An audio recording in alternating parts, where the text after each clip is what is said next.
Was it an accident? Was it sweat from working out in the gym? Was it an STD? Stay tuned.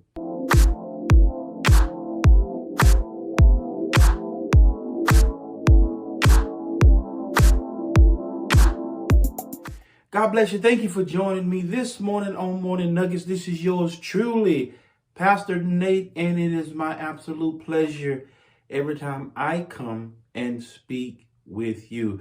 I appreciate your support, and I pray that this video finds you well. If you like what you hear before the end of this video, please don't forget to smash that subscribe button. We'd be glad to have you part of the smart family. Friend, there's a lot of scuttlebutt, a lot of talk about a young man who possibly had a discharge. Now, I know that's a little bit distasteful and it may sound disgusting, which is why I'm not going to mention the young man's name.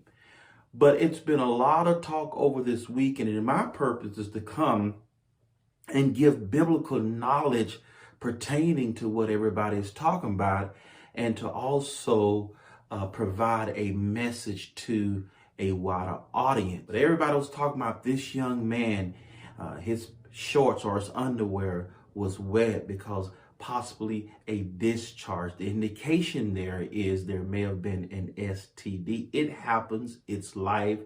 I'm sure many of us may have experienced that or know someone in our family who has experienced that at one time or another. The problem is if something like that gets out on the YouTube environment and you're beefing back and forth, people can use that as ammunition, and that's what's going on in this situation. I'm not here to use it as ammunition. I'm here to talk about it from another perspective. I was in a chat and a content creator was really harping on this, and my comment was maybe it was sweat, because sometimes I'm in the gym working out and people pants are wet in the front and in the back from sweating. So it could have been that. And somebody said, well, Pastor Nate, you're so nice. You see the good in everything. Well, that's a possibility, right?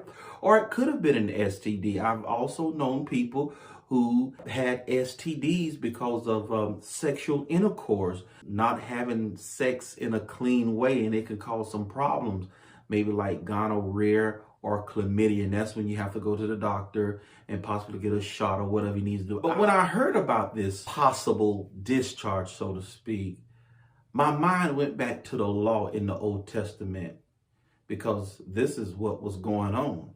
And the law addressed that. And I'm so glad that we're not under the law, because many of us will be considered unclean. And I know this is more common probably among women because of the monthly cycles and things that they have to go through. God bless you. God bless you. But Leviticus 15:2-3 says, if any man has a discharge from his body, which means his genitalia area, he is considered unclean. And it also says in the third verse, if his body or his organ is stopped or blocked, he's also considered unclean. That's got to be painful. Can you imagine maybe trying to go to urinate and you can't because of a blockage or something? Oh my God. The Bible did address that as unclean. It was part of the ceremonial law, and you wouldn't consider clean until you were cured, and the priest had to declare you clean in order for you to be integrated back into society, because if you were unclean, you had to stay outside in the outer courts and you couldn't intermingle. No one can touch you. If anybody touch you or come in contact with you or touch the bed or wherever you sit or wherever they would be considered unclean. So that's why you couldn't mingle. If you had that issue back under the law, you were treated like the scum of the earth. And the reason why the Bible did that, the Bible mostly considered those that discharge as a sexual transmitted disease today as we know it. As I said earlier, probably gonorrhea or chlamydia. So what is my point? My point is we preach abstinence, right? Don't have sex until marriage. because there's so much going on out there. I mean, some of these marriages aren't committed. So can you imagine if you're not married and you're just having sex with everybody and everybody's not clean, this person having sex with somebody else who may not be clean, and you come behind that person to have sex, and stuff is just transferred. So friend, I'd rather you not to do it until you get married. That's what we preach, but we know that's not going to happen. If you do it, please tell your children, wear protection.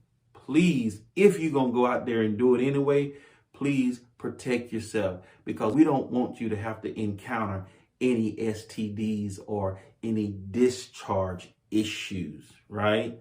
So please protect yourself. Most of these STDs are curable, but why put yourself through that?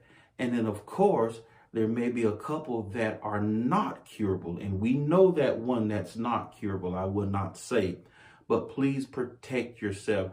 That's really the point of this message. Let me know what you think. Leave a comment. I pray that this exhortation bless you on this morning. In the meantime, in between time, be at peace and not in pieces. Till next time.